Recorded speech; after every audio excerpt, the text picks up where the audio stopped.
So we're going to talk about consent today. Who can tell me what types of consent there are for surgery? Informed. Informed. What is informed consent? You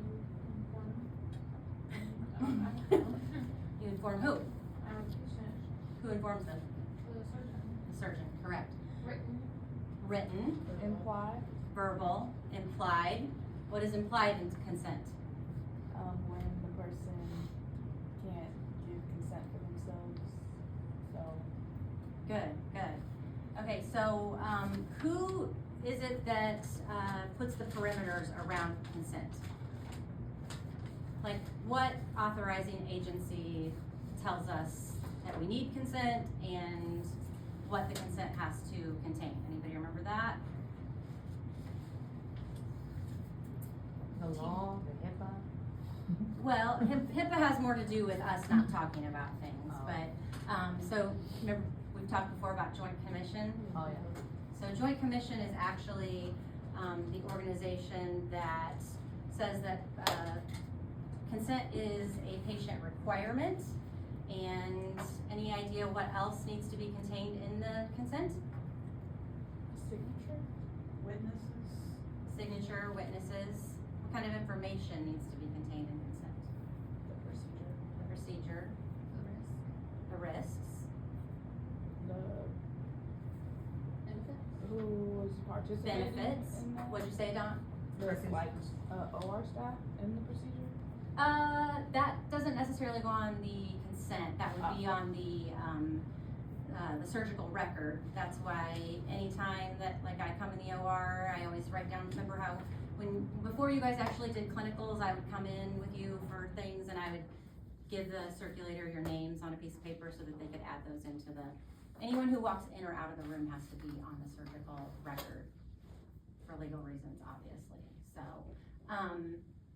So yeah, what kind of consent is typically used for surgery? Informed. Informed general consent, yes.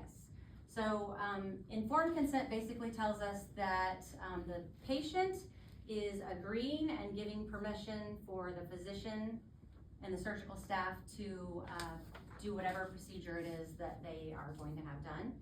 And, if it's written informed consent, then why do we want it in writing, do you think? As a record? As a record, in case? In case of litigation. In case of litigation, exactly. Everything is always about litigation, isn't it? So essentially, the patient should be apprised of the nature of their procedure, the risks, any potential risks that might have to do with any other underlying conditions that they have. And it offers us coverage that whatever we're doing, we're being given the okay to do. Can you think of a time that we might have to do something that's outside of the consent? Emergency cases. Emergency cases, anything like specifically? MVA.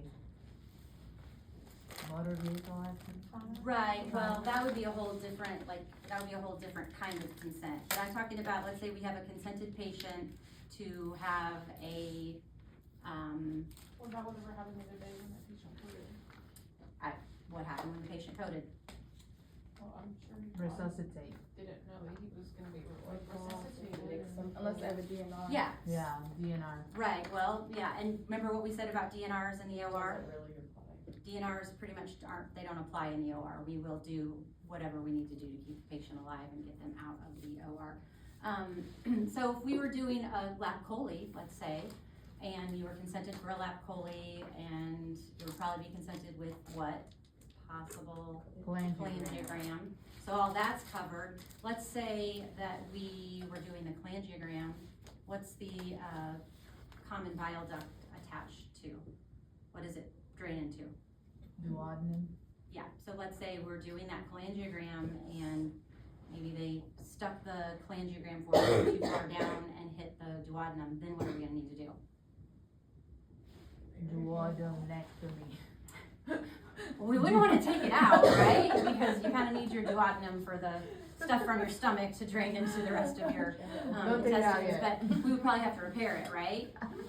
What other organ is nearby there that we sometimes, the liver, we could possibly lacerate the liver inadvertently, so we have to repair that. Would we just do that without getting further consent? Yeah. Yes, that would be like an implied consent, and it would be communicated with the patient, of course. So what about special consent? When would we be using special consent? When it's minor. A When a minor? minor is involved. Or they can't contact. Maybe someone who can't make like their own decision. Their own decision? Possibly, yes. If they can't make their own decisions, then someone else is going to have to make that decision for them. A lot of times that we'll use a special consent if it is something that has to do with like a research study or something experimental as well. Anytime there is a higher than normal risk of that procedure, like the patient has, like let's say the patient has cancer and they're very, very sick, but we have to do surgery, that's gonna put them at a higher risk of having issues with the surgery, right? So anytime surgical procedures include impacting the patient's fertility, that's gonna require a special consent. Anything where there's gonna be transfusions, chemotherapy, or like I said, involvement in experimental programs. A lot of times with any sort of unique implant, if there's a really bad fracture and we're gonna be using extensive implants, there'll be a special consent used for that as well. So let's just go over again.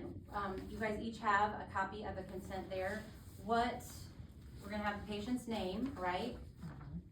And so why don't you guys start filling out that consent as we're talking. Let's just pretend you're the patient. So you put your name down. And then what's the next thing you see there? Maybe around here. So you're gonna start, this is where it says surgery consent form is the top front page of your form. And then the back looks like this. So this is the back, so it's gonna go like this, okay? So you put your name, and this is an informed consent. It says that your doctor's obligation to provide you with the information you need in order to decide whether to consent to this surgery or not. So this is gonna be, give you the information of whether you actually wanna do this or not. Do you think people, by the time they're getting to sign this, do you think they're making that decision? They've probably decided they're gonna do it. And if nobody in here has had surgery, right? Yeah. Yes? Okay, sorry, that was last year's group. So do you remember signing your consent when you had surgery? You do? I don't remember signing a single solitary consent I've ever signed. I don't know, they just went over it and I was like, yep, let's go. You don't remember it either? Anybody else? What's specific that like I'm curious, what's so memorable about it? It was a big decision or? No, I mean, my last procedure was my, ablation in my tubal, and so they were a little more like, Oh, do you really are you want to- positive? Right, well, You that would have been are a special done. consent, right? Yeah. So it was a little more like, it Over wasn't the just a top. signing and done, they were Yeah. pushing, but. Not like getting your gallbladder out where you're like, yes, please, take it, I'm good. So then you're gonna see the next thing, it talks about anesthesia. Did you know that was included? And why would anesthesia be included in that? Because They kinda keep you alive. Keep you alive. What'd you say? The price. The price? Not so much the price, this is more about like, do we always use the same type? No. So do you think that we would include, more than one type in the consent? What would be a situation where we might need to include more than one type of anesthesia in the consent? Maybe, Drugs. but Drug think about dependence. procedure-wise. Name me types of anesthesia that we use. General. General, Mac. MAC, local. What else? There's one more. Regional. Regional, which would be like a spinal block. Oh, it's and- fine, yeah. Yeah, so where do we use a spinal block? A lot of times. In the stomach. And there's, A spinal deal. the women get, right, before Say it again? pregnancy. Right, Think of it. C-section, right? And what, like, so why would you have to have two different types? Epidural, that's what I was In thinking of. case crap is bad. Well, or if the, not in the right location. it doesn't work, like, I mean, they have you guys watched anybody get a spinal yet? Oh, it might have been missed. We got one. I had one. You had one, but you haven't watched it? No. Yeah, there will be times where they struggle to get that spinal needle into the correct space. And, Why? Or with MAC, like if they don't have enough and. or- right, if you're just under a MAC and then they're like, oh, we gotta go all the way I had to watched fully with the intubate. port, they were doing the port on the lady, and they started like putting the, I forgot what it's called, through, and she started like yelling, and then they're like, oh, like, Oh, yeah, give me yeah. some more. That happened when I was observing Tracy for formal observation I know, I was like, last week, my God, right? she moans. Who? Doctors with No. Was she doing it? When you were doing Yeah, it cataracts. was with the. And the patient was moving and, yeah, they had to like administer more. But yeah, so if we're doing a more moderate type of of anesthesia, like a spinal block, and it fails, it won't work, then we're gonna have to do general anesthetic and completely put you under. So, that's where we would add both of those types in there, like best case scenario, total hips and total knees. Most of the time they try to just do a spinal block because it's best not to put people completely to sleep, right? But if they couldn't get the spinal in, or another thing is that like sometimes we've talked about people who it's hard to get them to go under for anesthesia. What would that be? Why would they be resistant to anesthesia physiologically? Drugs, yeah. So let's say you're doing a total knee replacement on someone and we've got a spinal going, and so they're numb and they can't feel it, but perhaps the fentanyl and Versed, we can't get them to just sleep and rest, even though they're not completely intubated. We give them fentanyl and Versed just to make them sleepy and not be aware, and so then we may have to completely intubate them. So that would be a time where we would put two different types of anesthesia because, have you seen it on the surgery schedule where it says like anesthesia and sometimes it says choice? You haven't seen that? Yes, you've seen that? Yeah, and that's like because the anesthesiologist is going to be meeting with the patient that morning in pre-op and they're gonna discuss it, and it's gonna the surgeon's like, you make the best choice to the anesthesiologist with the patient of what kind you're going to have. So flip it over. We go on down to the standard risks. So let's read through those. The nature of the operation or procedure, including other care, treatment, or medications, potential benefits, risks, or side effects of the operation or procedure, including potential problems that might occur with the anesthesia, the likelihood of achieving treatment goals, reasonable alternatives, and the relative risks, benefits, and side effects related to such alternatives, including the possible results of not receiving care or treatment. Why would it say that?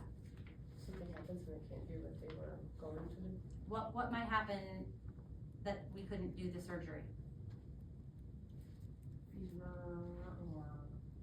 They die or is something wrong. Malignant hypothermia. That exactly. Did you hear what Adania said? Mhm. Malignant hypothermia. Like we're putting someone to sleep and suddenly they go into MH. Yeah. We're not gonna be able to do the procedure. Or I'm gonna tell you a crazy thing. I had a patient once that was consented for a lap chole, and we got in there, and do you know what?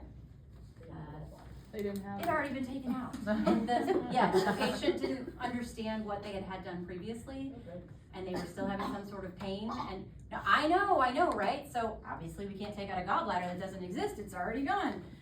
It was one of the craziest things I've ever seen as well. So. They paid for that. Yeah, I know, right? Because the patient was under anesthetic and we had, gone in laparoscopically and like, oh, company's not gonna be surprise! They don't check that beforehand. Well, ultrasound is pretty much all that they're gonna use diagnostically, and that's sound waves, and you've got your liver there, and your gallbladder sits under the liver, so, yeah. So that's where that goes into. Any independent medical research or significant economic interests your doctor may have related to the performance of the proposed operation or procedure.